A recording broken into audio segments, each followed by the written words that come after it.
Mobility Media, votre podcast rien que pour vous. Le meilleur des nouvelles mobilités, c'est tout de suite.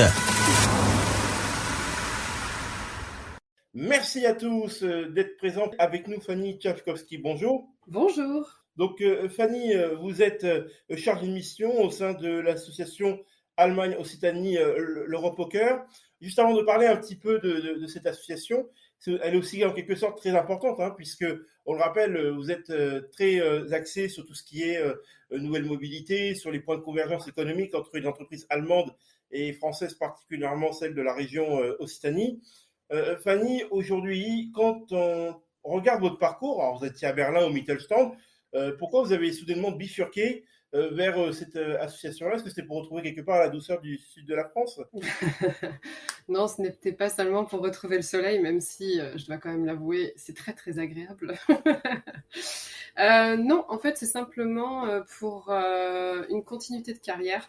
Donc, auparavant, comme vous l'avez énoncé, j'ai travaillé pour le BVMW, qui est donc le Bundesverband Mittelständische Wirtschaft, qui est en quelque sorte un équivalent du METI au MEDEF côté allemand.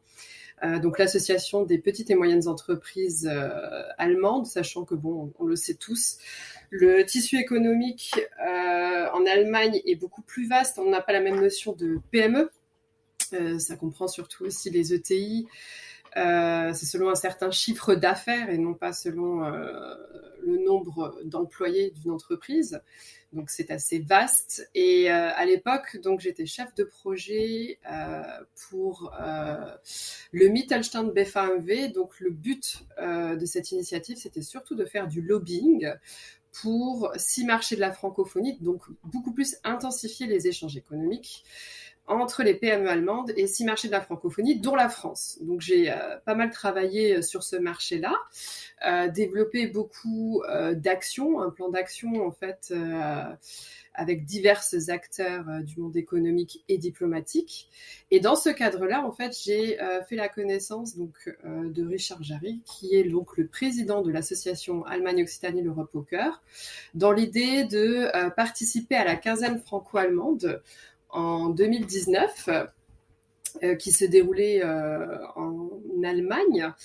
Et voilà. Et dans ce cadre-là, on a eu la chance, en tout cas c'était une chance pour moi.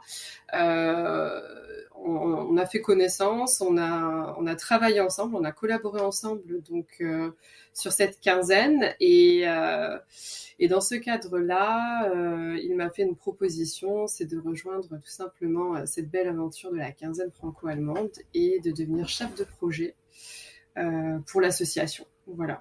Donc, chef de projet pour l'association. Pourquoi il a pensé à vous et qu'est-ce qui fait que c'est votre profil qui l'a intrigué, qui l'a plutôt intéressé? J'ai une certaine appétence effectivement pour le marché allemand. Donc je suis déjà originaire de Lorraine. Donc pour ceux qui connaissent, c'est plus du côté de la frontière, c'est donc l'est de la France, le Grand Est. Et j'ai tout de suite étudié l'allemand, c'était ma première langue étrangère. Donc de par mes études, j'ai tout de suite eu un cursus franco-allemand, puisque j'ai fait un double diplôme franco-allemand en sciences de gestion, à l'ISFATES d'ailleurs, donc qui est ce sont 2 universités qui ont développé un partenariat entre Metz et Saarbrücken. Et tout de suite, en fait, après mes études, j'ai travaillé en Allemagne. Et j'ai fait mes premiers stages en Allemagne et j'ai eu ma première expérience professionnelle en Allemagne à Cologne, dans divers secteurs, dans divers corps de métier. Pour être honnête, au tout début, c'était un peu plus financier, donc tout ce qui était assurance, banque privée. Et j'ai choisi moi-même, en fait, de me réorienter, tout simplement parce que tous ces métiers-là ne correspondaient pas à ma personnalité, on va dire ça comme ça, dans le sens où j'avais beaucoup plus besoin d'une interaction avec diverses personnes, d'être plus sur le terrain. D'où ma reconversion vers les métiers du commerce et par la suite cette chance avec le BVMW de devenir chef de projet dans le domaine économique et qui touche aussi un peu à la diplomatie. Voilà, et je pense que pourquoi être venu tout simplement me chercher entre guillemets, parce que déjà c'était une occasion, c'est l'occasion qui a permis, c'était une chance, enfin comment dire, c'était une occasion. Oui, c'était une occasion grâce à la quinzaine et grâce à la Mittelstand BFAMV, on a eu cette chance de se connaître. Ensuite, de par mon métier au sein du BFAMV, j'étais déjà en contact avec un certain nombre de PME allemandes dans divers corps de métiers. Comme vous le savez, le BFAMV, c'est pas loin de 900 000 entreprises. En tout cas, c'est un réseau de 900 000 PME. Et dans ce cadre-là, on a développé différents projets qui touchent aussi effectivement à la mobilité et aux énergies vertes. Je pense que tout simplement mon profil correspondait à ce que M. Jarry cherchait, puisque je ne l'ai pas dit, mais la quinzaine franco-allemande a pour principal but d'intensifier les échanges entre les deux territoires, donc l'Allemagne et l'Occitanie. Et de par ce premier objectif a donné naissance en quelque sorte à la quinzaine franco-allemande. C'est une initiative qui a été initiée en fait par l'ambassade d'Allemagne en France, par le groupe de presse La Dépêche du Midi sous la présidence de Marie-France Marchand-Bailey, et aussi par la région Occitanie dont la présidente est Carole Delga. Et pour pouvoir porter cette initiative, on a créé cette association, donc Allemagne Occitanie l'Europe au cœur, en 2018. Et c'est un appel à projet, donc ça je ne l'ai pas dit, mais c'est un appel à projet qui est porté par la société civile et qui touche à 4 grands domaines d'activité, donc l'économie, la culture, l'éducation et la citoyenneté. Et de par, bien évidemment, mon background, j'ai une plus grande appétence, en tout cas dans le domaine de l'économie. Voilà, d'où le fait que je me sois un peu plus spécialisée sur ce volet-là et que je participe activement avec divers acteurs de l'Occitanie sur des projets collaboratifs entre les deux territoires.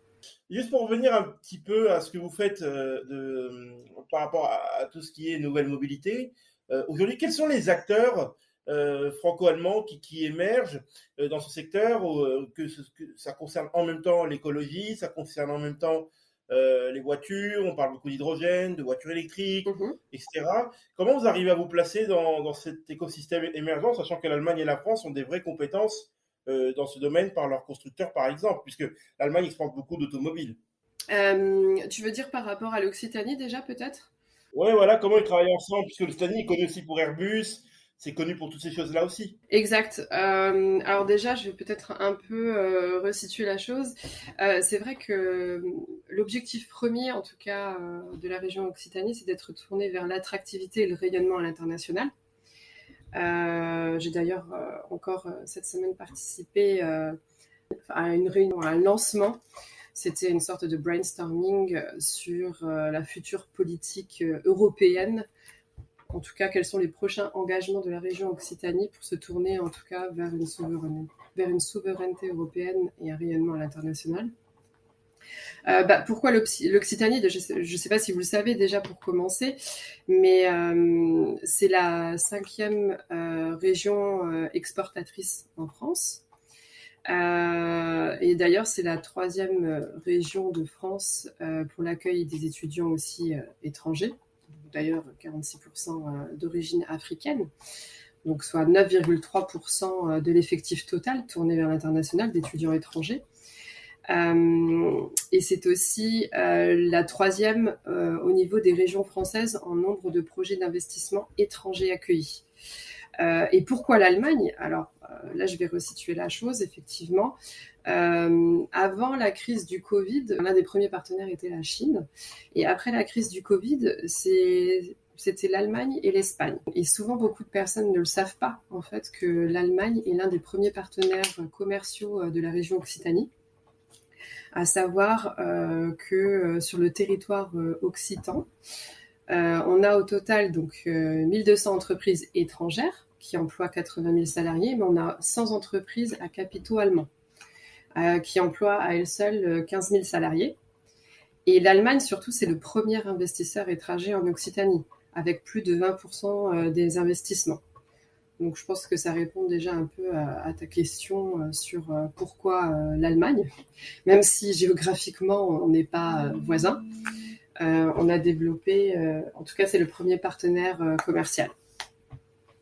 D'un point de vue énergie verte, il faut savoir que l'Occitanie s'est lancée dans le pacte vert et et un engagement politique assez fort dans ce domaine-là.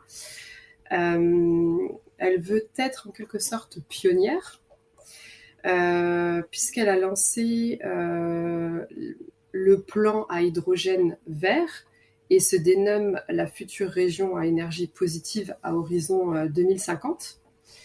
En effet, sur 2022, elle désire consacrer quand même 95,5 millions d'euros à l'urgence climatique. Et d'un point de vue projet engagé sur les énergies vertes, on est quand même on est assez bon pour être honnête. On a créé un projet européen qui, je ne sais pas si tu le connais, s'appelle le projet européen Corridor H2.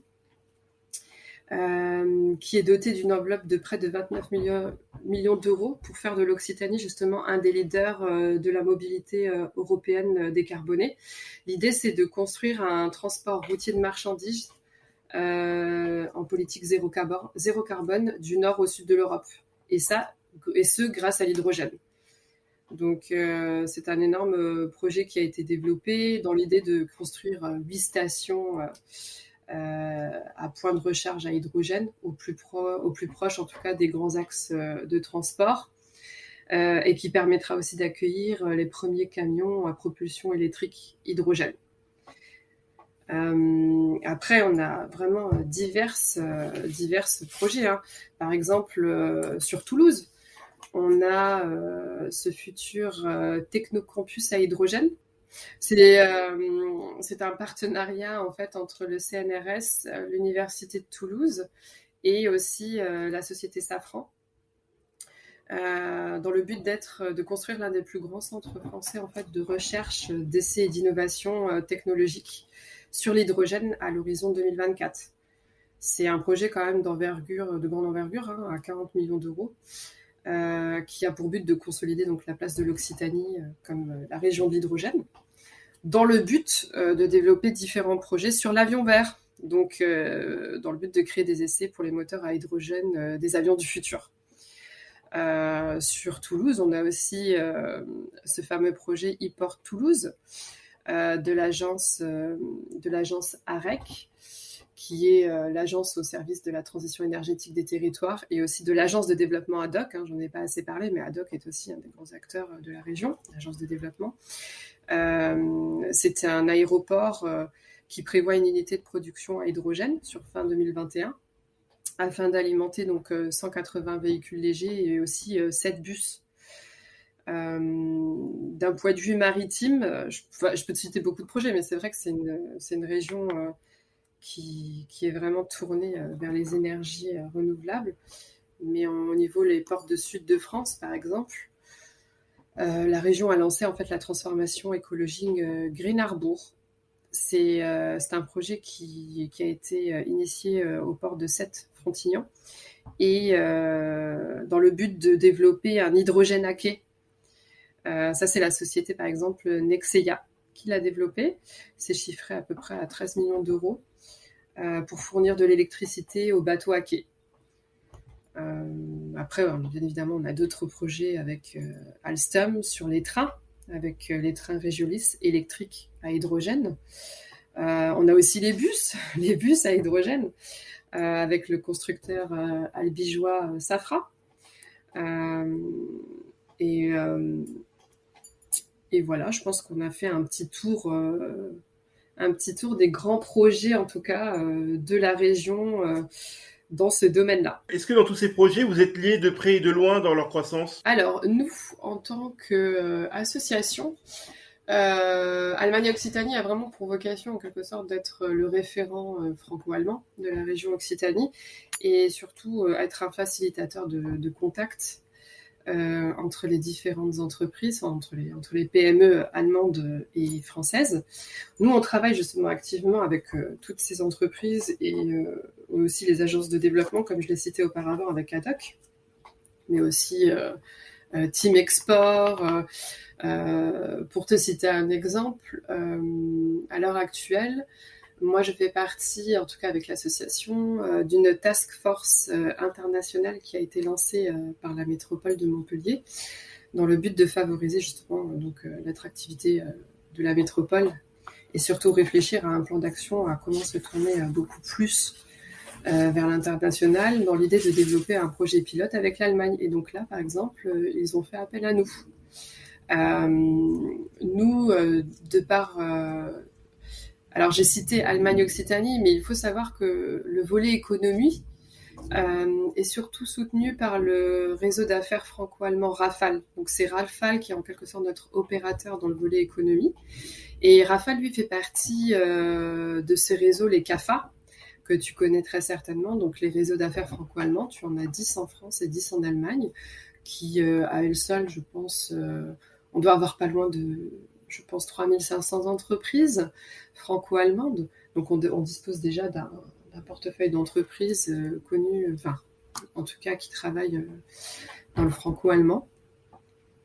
Et en fait, oui, voilà, Rafale est donc notre opérateur et c'est via lui, en fait, que souvent...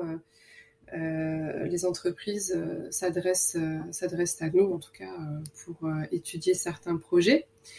Et Rafale, notamment, sera aussi, je ne l'ai pas dit non plus, l'un des participants actifs, en tout cas sera à la présidence d'une nouvelle commission internationale qui est lancée aussi par la CCI 34, la CCI de l'Hérault.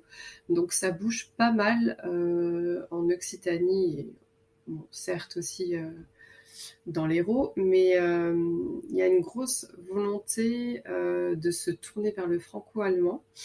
De plus en plus, je pense que les PME ont compris l'importance de se tourner vers les marchés européens et surtout les opportunités que son pays voisin offre. Et notamment dans les énergies effectivement renouvelables, les énergies vertes, comme tu l'as dit. De par mon expérience précédente au BFAMV, on avait monté un groupe de travail sur l'hydrogène en fait. Et on a essayé un peu de faire un mapping des besoins en Allemagne et on s'est rendu compte à ce moment-là que malgré une forte volonté du gouvernement, qui a accordé quand même, je crois, 9 milliards d'euros pour la politique des énergies renouvelables, dont 2 pour l'international, que les infrastructures étaient encore trop peu développées et qu'il y avait un grand besoin dans certaines pièces telles que la production d'électrolyseurs et ainsi de suite. Et je pense que d'ailleurs les 2 milliards qui sont accordés à l'international, c'est pas pour rien non plus. L'Allemagne fait aussi appel beaucoup à ses voisins pour pouvoir effectuer cette transition énergétique qui a été annoncée. Oui, on va parler de tes projets maintenant pour 2022, c'est la question qui manquait. Alors, quels sont les projets du coup pour 2022 ? On l'a vu, vous travaillez tous ensemble en synergie avec toutes ces structures, etc. Vous, maintenant, qu'est-ce que vous allez faire en 2022, toujours dans ce domaine des nouvelles mobilités, des énergies renouvelables, particulièrement dans le domaine des nouvelles mobilités ? Qu'est-ce qu'il y a de prévu pour votre association, Fanny ? Comme tu le sais, la Kaizen, c'est un projet qui se réalise chaque année de façon alternée, une fois en France et une fois en Allemagne. 2022, ce sera en Allemagne. Donc là, on a déjà d'ailleurs posé les dates, du 17 au 30 novembre 2022. Et pour ce faire, on a ciblé des grandes villes. Donc à peu près on a Hambourg, Berlin, Münster, Heidelberg, puisque Heidelberg est le plus ancien jumelage avec Montpellier, en tout cas en Occitanie. On a fêté les 60 ans cette année. La Rhénanie-Westphalie et la Saxe. Et pourquoi je te parle de cela ? Parce que c'est très important. On a justement, lors de la clôture de la quinzaine en 2021, officialisé un partenariat avec l'Allemagne de l'Est, en tout cas avec les ex-pays, les ex-Länder de l'Est de l'Allemagne, dans le but justement d'intensifier les échanges sur les nouvelles mobilités, les énergies renouvelables et l'optique. Donc ça, c'est vraiment des secteurs qui ont été ciblés. Et sur 2022, on prévoit, suite à l'une des premières conférences qu'on a menées lors de cette quinzaine en 2021, on va prévoir beaucoup d'échanges intensifs, notamment des voyages de délégation officiels avec des entreprises allemandes, des entreprises françaises vers l'Allemagne de l'Est. On va participer aussi à un séminaire très connu qui s'appelle l'OVF, qui a été monté par Frank Nering, un journaliste allemand assez connu en Allemagne de l'Est. Et ce sont en fait 2 jours qui vont réunir les grands acteurs de la scène politique et économique. Donc, à savoir qu'il avait déjà accueilli auparavant l'ancienne chancelière Angela Merkel, et que cette année, donc sur 2022, à l'époque, le nouveau chancelier s'était déjà engagé, sans savoir quelle serait sa prochaine fonction, d'être présent. Et on a dans l'idée de créer un partenariat officiel avec l'Occitanie et cet événement, donc l'OVF. Donc on va vraiment travailler activement avec, je pense, le ministère fédéral allemand et l'Occitanie, en sachant que on a aussi un autre projet dans la transition énergétique, mais aussi maritime. Donc là, c'est un échange qui se fait avec le ministère fédéral allemand de l'économie et de l'énergie, le BMWI, dans l'idée de faire un focus sur l'hydrogène et aussi sur la protection des littoraux. Et ça, c'est un projet qu'on va mener sur avril 2022 pendant un événement qui est très connu en Occitanie, qui se dénomme Escala 7, autour des métiers maritimes. C'est assez vaste. On est en train de construire notre plan d'action. Mais tout ce que je peux t'assurer, c'est qu'effectivement, il y aura un grand axe dédié, en tout cas, aux mobilités, aux véhicules électriques et à l'hydrogène, aux voitures à hydrogène. Voilà, je pense que j'ai fait un peu le tour, mais je tiens à préciser quand même que la quinzaine, c'est plus de 200 projets qui sont réalisés, dont une vingtaine souvent dans le domaine de l'économie. Donc là, on vous réserve, je pense, de très très belles surprises, en tout cas de beaux projets collaboratifs sur 2022. Mobility Media, votre podcast 100% dédié aux nouvelles mobilités. Experts, entrepreneurs, journalistes, rien que pour vous.